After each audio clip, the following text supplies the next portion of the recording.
Hello दोस्तों, I welcome you all to Rahul Sharma education. दोस्तों, आज हम अक्टूबर 2024 के एनवायरनमेंट के करंट अफेयर्स के बारे में बात करने वाले हैं। हमने अभी तक मंथली करंट अफेयर्स की सीरीज में सितंबर 2024 तक के उन सारे इम्पॉर्टेंट करंट अफेयर्स को कवर कर लिया है जो हमारे अपकमिंग प्रीलिम्स 2025 के लिए बहुत ज़्यादा इंपॉर्टेंट हो जाते हैं। तो आज हम बात करेंगे अक्टूबर 2024 के इम्पॉर्टेंट एनवायरनमेंट के करंट अफेयर्स के बारे में।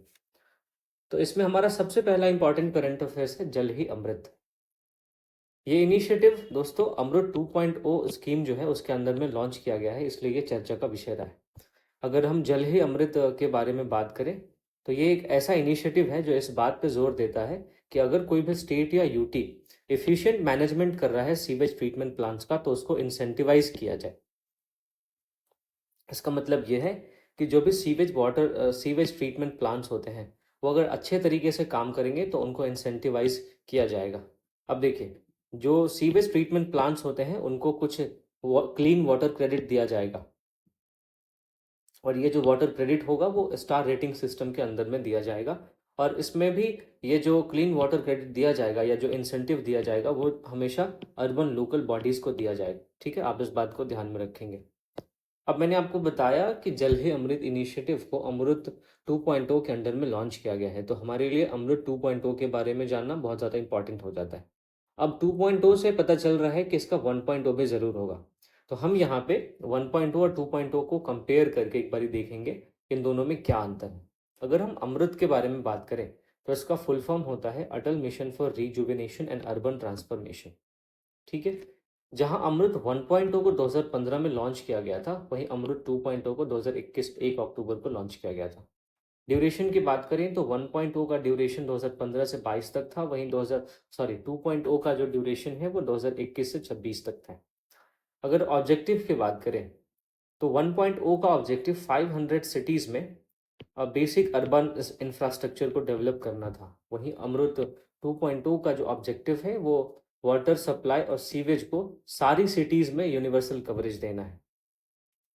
अगर हम टेक्नोलॉजी इंटीग्रेशन की बात करें, इससे पहले आप ध्यान रखिएगा कि जहां 1.0 हमेशा उसमें 500 सिटीज़ की बात करता है, 500 सिटीज़ की बात करता है, वहीं अमृत 2.0 जो है वो सारी सिटीज़ की बात करता है। अगर हम टेक्नोलॉजी इंटीग्रेशन की बात करें तो 1.0 में बहुत ही कम ध्यान दिया गया था डिजिटल सॉल्यूशंस पे, वहीं अमृत 2.0 में हम देखते हैं कि डिजिटल गवर्नेंस और स्मार्ट सॉल्यूशन पे काफ़ी जोर दिया गया है। फंडिंग की बात करें तो 1.0 में सेंट्रल और स्टेट का ही शेयर था, वहीं अमृत 2.0 में हम देखते हैं कि सेंटर और स्टेट के अलावा जो पब्लिक प्राइवेट पार्टनरशिप मॉडल्स हैं उनको भी इसमें इंक्लूड किया गया है। टोटल एलोकेशन के कॉन्टेक्स्ट में हम बात करें तो जहां 1.0 को 50,000 करोड़ एलोकेट किया गया था, वहीं अमृत 2.0 को देखते हैं 2.77 लाख करोड़ एलोकेट किया गया है। तो ये था दोस्तों अमृत स्कीम के बारे में, और दोनों हमने इसके दोनों वर्जन्स के को कंपेयर करके देखा कि दोनों में क्या अंतर है। अब मैंने आपको बताया कि सीवेज ट्रीटमेंट प्लांट्स क्या करते हैं, वाटर को ट्रीट करने का काम करते हैं, उनको रीयूजेबल बनाते हैं। तो वाटर को रीयूज करने की कुछ टेक्नोलॉजीज यहाँ पे मैंने दे दी है, इसको आप ध्यान से पढ़ सकते हैं। इसमें आपका मेम्ब्रेन बायोरिएक्टर एमबीआर है, फिर अल्ट्रा फिल्ट्रेशन है, फिर रिवर्स ऑस्मोसिस है, फिर आप देखेंगे डिसइंफेक्शन टेक्नोलॉजीज है, फिर आप देखेंगे ईडीआर है, इलेक्ट्रोडायलिसिस रिवर्सल, फिर थर्मल इवेपोरेशन क्रिस्टलाइजेशन है। ये सब आप देख सकते हैं, इसको आप पढ़ सकते हैं। आप जब पीडीएफ डाउनलोड करेंगे मेरे टेलीग्राम चैनल से, इसका लिंक आपको डिस्क्रिप्शन में मिल जाएगा, तो वहाँ से आप इसको आराम से पढ़ सकते हैं। तो ये था दोस्तों जल ही अमृत इनिशिएटिव के बारे में।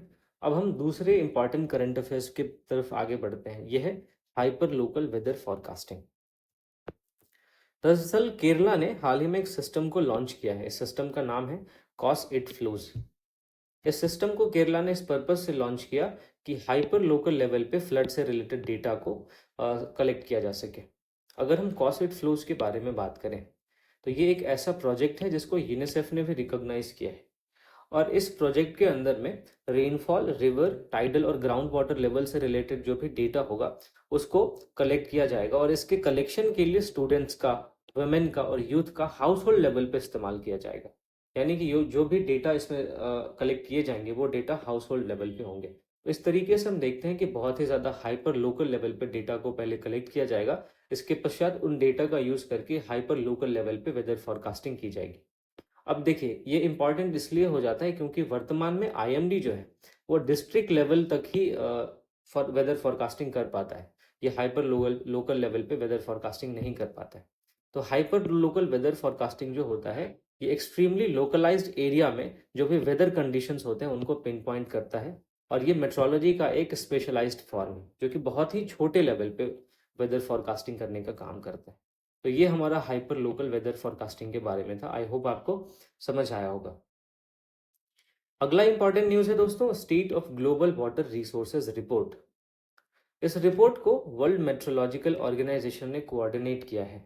इस रिपोर्ट में कुछ बातें ज़रूरी बताई गई हैं जो हमारे अपकमिंग एग्जाम्स के लिए बहुत इंपॉर्टेंट हो जाते हैं। सबसे पहला कि इस रिपोर्ट के अनुसार 2023 अभी तक का सबसे हॉटेस्ट ईयर था। साथ ही इस रिपोर्ट में ये बताया गया कि पिछले 5 डेकेड्स में ग्लेशियर का जितना मास लॉस हुआ है उतना पहले कभी नहीं हुआ। तो लार्जेस्ट मास लॉस जो है ग्लेशियर का, वो लास्ट 5 डेकेड्स में हमें देखने को मिला है। तो ये था state of global water resources report. अगला इंपॉर्टेंट न्यूज़ है नेशनल वाटर अवार्ड से रिलेटेड। अब देखिए, ये चर्चा में इसलिए रहा क्योंकि प्रेसिडेंट ने 5th नेशनल वाटर अवार्ड्स को दिल्ली में आयोजित किया, उसको प्रेजेंट किया है।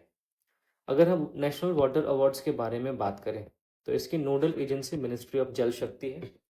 इस अवार्ड को 9 कैटेगरीज में दिया जाता है। उनमें से कुछ कैटेगरी आप देखेंगे बेस्ट स्टेट का है, बेस्ट डिस्ट्रिक्ट का है, बेस्ट अर्बन लोकल बॉडी का है, बेस्ट स्कूल या कॉलेज का है, और ऐसे ही और भी कई सारे कैटेगरीज इसमें बनाए गए हैं। अगर हम इस अवार्ड की बात करें तो ओडिशा को बेस्ट स्टेट का अवार्ड मिला है, वहीं सूरत को बेस्ट अर्बन लोकल बॉडी का अवार्ड मिला है। तो ये था नेशनल वाटर अवार्ड्स के बारे में। अब हम आगे बढ़ते हैं। अगला इंपॉर्टेंट टर्म है दोस्तों ब्लू वॉशिंग।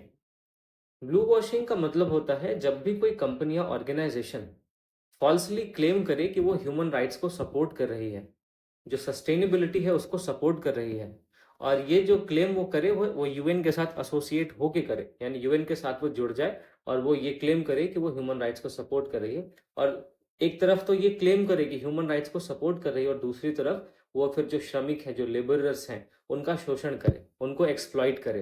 तो ऐसे इसके लिए एक ब्लू वॉशिंग टर्म को यूज किया गया है। ठीक है, आप ध्यान में रखेंगे। कंपनी या ऑर्गेनाइजेशन का जो फॉल्स क्लेम होता है टू सपोर्ट ह्यूमन राइट्स और सस्टेनेबिलिटी, इसी को हम ब्लू वॉशिंग कहते हैं। अब ब्लू वॉशिंग से रिलेटेड एक और टर्म है ग्रीन वॉशिंग, जिसको कि यूपीएससी ने पहले भी पूछा हुआ है, इसलिए मैंने आपको ब्लू वॉशिंग टर्म यहाँ पे बताया। तो ग्रीन वॉशिंग का मतलब होता है कि जब भी कोई कंपनी या ऑर्गेनाइजेशन अपने किसी प्रोडक्ट को इन्वायरमेंटली फ्रेंडली बताए लेकिन असल में वो इन्वायरमेंटली फ्रेंडली ना हो, तो हम इसको ग्रीन वॉशिंग कहते हैं। ठीक है, आप ये ध्यान में रखेंगे। अगला दोस्तों इंपॉर्टेंट न्यूज़ है एनवी स्टैट्स इंडिया 2024। अगर हम इसके बारे में बात करें तो ministry of statistics and programme implementation MoSPI ने इसके 7th एडिशन को इशू किया है, रिलीज किया है। ठीक है, अब ये पहली बार 2018 में रिलीज किया गया था, आप इस बात को ध्यान में रखेंगे। और इस रिपोर्ट को सर पार्थ दासगुप्ता कमेटी के उनके रिकमेंडेशन के आधार पर बनाया गया था। अब देखिए, ये जो एनवी स्टैट्स जो इंडिया है, इसको SEEA यानी system of environmental economic accounting, इसके साथ कंपाइल करके बनाया गया है। अब इम्पॉर्टेंट सवाल ये है कि एनवी स्टेट्स इंडिया 2024 हमारे लिए इम्पॉर्टेंट क्यों है। तो ये देखिए, तो ये जो रिपोर्ट है, इससे हमें इन्वायरमेंट के बारे में, इन्वायरमेंट में कौन कौन से सबसे ज़्यादा इंपॉर्टेंट चेंजेस ओवर टाइम हमें देखने को मिले और किन किन लोकेशंस पे देखने को मिले हैं, इसके बारे में हमें इंफॉर्मेशन मिलता है। साथ ही ये रिपोर्ट हमें उन मेन फैक्टर्स के बारे में बताता है जिन्होंने इन्वायरमेंट में चेंजेस को इन्फ्लुएंस किया है।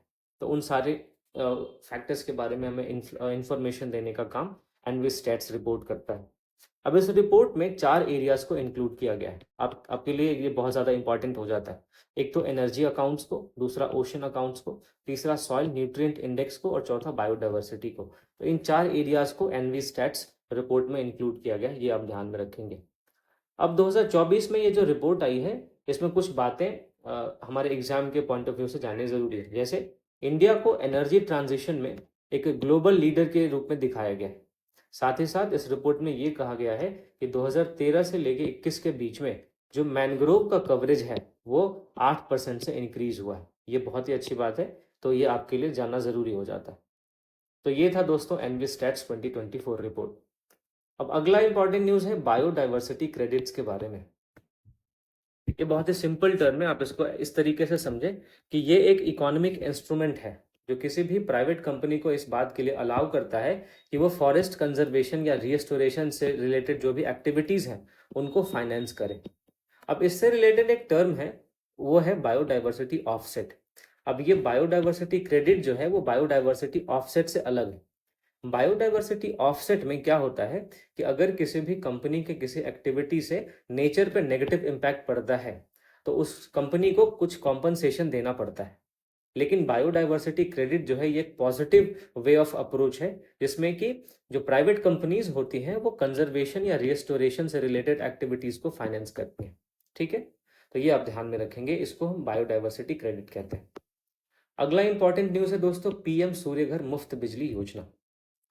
इसकी नोडल मिनिस्ट्री के बारे में बात करें तो मिनिस्ट्री ऑफ रिन्यूएबल एनर्जी इसकी नोडल मिनिस्ट्री है। इसके ड्यूरेशन के बारे में बात करें तो ये 2026 से 27 तक चलने वाला है। इसमें क्या होता है, सब्सिडी बेनिफिट्स दिए जाते हैं। आप देखेंगे कि 60% का जो सब्सिडी होता है वो solar unit, total solar unit का जितना कॉस्ट आता है उसका 60% सब्सिडी के रूप में दी जाती है, अगर वो यूनिट 2 किलोवाट तक की बिजली उत्पन्न करता है तो ये बात आप ध्यान में रखेंगे। पीएम सूर्यघर मुफ्त बिजली योजना ये आपके रूफ टॉप पे सोलर पैनल्स लगाने से रिलेटेड है। अगला इंपॉर्टेंट न्यूज़ है वर्ल्ड एनर्जी आउटलुक 2024। देखिए, इंटरनेशनल एनर्जी एजेंसी आईईए ने इस रिपोर्ट को रिलीज किया है। अब आईईए के बारे में मैं यहाँ पर डिस्कस नहीं करूंगा क्योंकि ऑलरेडी मैंने पिछले महीने के करंट अफेयर्स में इसको बहुत डिटेल में डिस्कस किया है कि इसको कब इस्टेब्लिश किया गया था, कौन कौन सी इसकी इंपॉर्टेंट रिपोर्ट्स हैं, उन सब के बारे में। तो यहाँ पे आप सिर्फ इतना याद रखेंगे कि आईईए जो है इसने वर्ल्ड एनर्जी आउटलुक रिपोर्ट 2024 को रिलीज किया है। अगर हम इस रिपोर्ट के की ऑब्जर्वेशंस के बारे में बात करें तो इस रिपोर्ट में कहा गया है कि जियोपॉलिटिकल टेंशन और फ्रेगमेंटेशन जो है वो हमारे एनर्जी सिक्योरिटी के लिए मेजर थ्रेट है। क्योंकि आप देखेंगे कि जो 20% ऑफ ग्लोबल ऑयल और लिक्विफाइड नेचुरल गैस है इसका सप्लाई स्ट्रेट ऑफ हॉर्मुज से होता है और ये एक मैरीटाइम चोक पॉइंट है। तो अगर जियोपॉलिटिकल टेंशन होगा और इस मैरीटाइम चोक पॉइंट को अगर बंद कर दिया जाता है तो एनर्जी सिक्योरिटी का खतरा उत्पन्न हो जाएगा। तो इस रिपोर्ट में यही कहा गया है कि जियोपॉलिटिकल टेंशन और फ्रेगमेंटेशन हमारे एनर्जी सिक्योरिटी के लिए एक मेजर थ्रेट है। उसके बाद इस रिपोर्ट में कहा गया है कि हमने 2023 में लगभग 560 गीगावाट की रिन्यूएबल कैपेसिटी को अपने टोटल एनर्जी के सोर्सेज में ऐड किया है। तो ये एक अच्छी बात है। तो ये था दोस्तों वर्ल्ड एनर्जी आउटलुक 2024 रिपोर्ट जिसको इंटरनेशनल एनर्जी एजेंसी ने रिलीज किया है। अगला इंपॉर्टेंट न्यूज़ है, माफ कीजिएगा, अगला इंपॉर्टेंट न्यूज़ है इको मार्क रूल्स 2024। तो इस 2024 के रूल्स को समझने से पहले हम देखते हैं कि इको मार्क होते क्या है। तो इको मार्क देखेंगे कि ये एक लेबलिंग सिस्टम है जो कि इको फ्रेंडली प्रोडक्ट्स को प्रमोट करता है। अब ये प्रोडक्ट जो है वो फूड से रिलेटेड भी हो सकते हैं, कॉस्मेटिक्स से रिलेटेड भी हो सकते हैं, सोप्स भी हो सकते हैं, इलेक्ट्रॉनिक्स भी हो सकते हैं। तो ये जैसे कि आप देखते होंगे कि किसी भी प्रोडक्ट के ऊपर आपको एक ग्रीन डॉट मिलता होगा जो ये बताता है कि ये वेजिटेरियन है। आपको रेड डॉट मिलता होगा, ये बताता होगा कि ये नॉन वेजिटेरियन है ना। वैसे ही एक इको मार्क भी अब उन प्रोडक्ट्स पे लगाया जाएगा जो ये बताएगा कि ये प्रोडक्ट इको फ्रेंडली है। इस तरीके से आप इसको समझ सकते हैं। अब हमारे प्राइम मिनिस्टर ने एक कॉन्सेप्ट दिया था लाइफ स्टाइल फॉर इन्वायरमेंट, इसको हम शॉर्ट में लाइफ कहते हैं। तो हमारे लाइफ प्रिंसिपल पे से भी ये जो इको मार्क है वो बहुत ही ज़्यादा अलाइन करता है। तो अब हम बात करते हैं कि 2024 में जो नए रूल्स आए हैं उसमें ये क्या क्या ऐसी बातें हैं जो हमें जाननी चाहिए। तो सबसे पहली बात जो आपको जाननी चाहिए वो ये कि अब मैन्युफैक्चरर्स को सीपीसीबी के थ्रू इको मार्क के लिए अप्लाई करना मस्ट है। CPCB central pollution control board है, इसके बारे में भी मैंने पिछले करंट अफेयर्स में बहुत डिटेल में डिस्कस किया है। तो आप मेरी प्लेलिस्ट को विजिट करके सारे महीने के इंपॉर्टेंट करंट अफेयर्स को एक्सेस कर सकते हैं। फिर 2024 के इस रूल में यह भी बताया गया है कि अगर किसी प्रोडक्ट को इको मार्क मिल जाता है एक बारी तो ये 3 साल तक के लिए वैलिड होगा और 3 साल के बाद दोबारा से इसको रिन्यू कराना पड़ेगा। तो ये दो बातें आप ध्यान में रखेंगे। अगला इंपॉर्टेंट न्यूज़ है दोस्तों IUCN report on agriculture and conservation, यानी कि एग्रीकल्चर का बायोडाइवर्सिटी पे क्या इम्पैक्ट पड़ता है, इस पे आईयूसीएन ने एक रिपोर्ट सौंपी है। अब हम जरा एग्रीकल्चर के बायोडाइवर्सिटी के पे इम्पैक्ट की बात करें तो इसके दो तरह के इम्पैक्ट हमें देखने को मिलते हैं, एक नेगेटिव इम्पैक्ट, एक पॉजिटिव इम्पैक्ट। नेगेटिव इम्पैक्ट तो ये है कि एग्रीकल्चर टोटल IUCN की रेड लिस्ट में जितनी स्पीशीज हैं उसमें से 34% स्पीशीज के लिए एग्रीकल्चर खतरा है। अगर हम पॉजिटिव इम्पैक्ट की बात करें तो IUCN की रेड लिस्ट में जितनी स्पीशीज हैं उनके 17% स्पीशीज का जो हैबिटेट है वो एग्रीकल्चर है। तो इस तरीके से एग्रीकल्चर का बायोडाइवर्सिटी पे हमें दोनों तरह के इफेक्ट देखने को मिलते हैं और इसी इम्पैक्ट से रिलेटेड IUCN ने एक रिपोर्ट पेश किया है। अगला है लिविंग प्लैनेट रिपोर्ट। अगर इस रिपोर्ट के बारे में हम बात करें तो इस रिपोर्ट को वर्ल्ड वाइल्ड लाइफ फंड ने रिलीज किया है। इस रिपोर्ट में यह कहा गया है कि वाइल्ड लाइफ पॉपुलेशन जो है पिछले 50 साल में 73% तक डिक्लाइन कर गया है। इंडिया के कॉन्टेक्स्ट में अगर हम इस रिपोर्ट में किसी फाइंडिंग की बात करें तो इस रिपोर्ट में इंडिया की जो मिलेट्स मिशन है उसको बहुत ही ज़्यादा उसका सराहना की गई है, उसको प्रेज किया गया है। तो ये था लिविंग प्लैनेट रिपोर्ट। अगला इंपॉर्टेंट न्यूज़ है कैमूर वाइल्ड लाइफ सेंचुरी के बारे में। अब ये चर्चा में इसलिए रहा क्योंकि NTCA, आप तो इसको नेशनल टाइगर कंजर्वेशन अथॉरिटी कहते हैं। आप मुझे कमेंट सेक्शन में बता सकते हैं कि NTCA को हेड कौन करता है। तो NTCA ने कैमूर वाइल्ड लाइफ सेंचुरी को बिहार के सेकंड टाइगर रिजर्व के रूप में डेवलप करने के लिए एक अप्रूवल दे दिया है। तो इस प्रकार से बिहार में अब 2 टाइगर रिजर्व हो जाएंगे, पहला वाल्मीकि टाइगर रिजर्व और दूसरा कैमूर वाइल्ड लाइफ सेंचुरी। ये अब दूसरा टाइगर रिजर्व बन जाएगा। अगर हम कैमूर वाइल्ड लाइफ सेंचुरी के बारे में बात करें तो ये कैमूर हिल्स और सोन रिवर के बीच, कैमूर हिल्स पे है लोकेटेड और ये सोन और कर्मनासा रिवर के बीच में स्थित है। अब आप लोकेशन आप इसकी देख सकते हैं, ये रहा, ये कैमूर वाइल्ड लाइफ सेंचुरी आप देख सकते हैं, ये बिल्कुल साउथ वेस्ट में आपका लोकेटेड है। ये रहा आपका कैमूर वाइल्ड लाइफ सेंचुरी। तो दोस्तों ये था कैमूर वाइल्ड लाइफ सेंचुरी के बारे में न्यूज़। अब हम आगे बढ़ते हैं। अगला दोस्तों इंपॉर्टेंट न्यूज़ है इंडियन वाइल्ड एस के बारे में। इसके बारे में अगर हम बात करें तो ये जो एशियाटिक वाइल्ड एस की 5 सब स्पीशीज होती है उन्हीं में से एक है और इसको घुदखुर भी कहा जाता है, ये आप ध्यान में रखेंगे। अगर इसके कंजर्वेशन स्टेटस की बात करें तो ये नियर थ्रेटेंड कैटेगरी में आता है IUCN के, वाइल्ड लाइफ प्रोटेक्शन एक्ट के शेड्यूल 1 में आता है और साइट्स के अपेंडिक्स 1 में आता है। अब देखिए यहाँ पे मैंने इसकी चर्चा इसलिए की है क्योंकि अगर आप पिछले 3-4 सालों का UPSC का ट्रेंड देखेंगे तो आप पाएंगे कि स्पीशीज से रिलेटेड बहुत सारे सवाल पूछे गए। तो इसलिए जितनी भी इंपॉर्टेंट स्पीशीज हैं उनके बारे में हमें जानना ज़रूरी हो जाता। तो ये इंडियन वाइल्ड एस के बारे में था। अब हम नाइल बेसिन के बारे में बात करते हैं। दोस्तों नाइल जो है वो दुनिया का सबसे लंबा रिवर है और इसका जो ड्रेनेज एरिया है वो पूरे अफ्रीकन कॉन्टिनेंट के लगभग 10% एरिया को कवर करता है। ठीक है। अब जो नाइल रिवर है उसकी 2 मेन ट्रिब्यूटरीज हैं, वाइट नाइल और ब्लू नाइल। आप इसको यहाँ पे देख सकते हैं, ये नाइल रिवर है जो लेक विक्टोरिया से ऐसे निकलती है और फिर ये जाके मेडिटेरेनियन सी में मिल जाती है।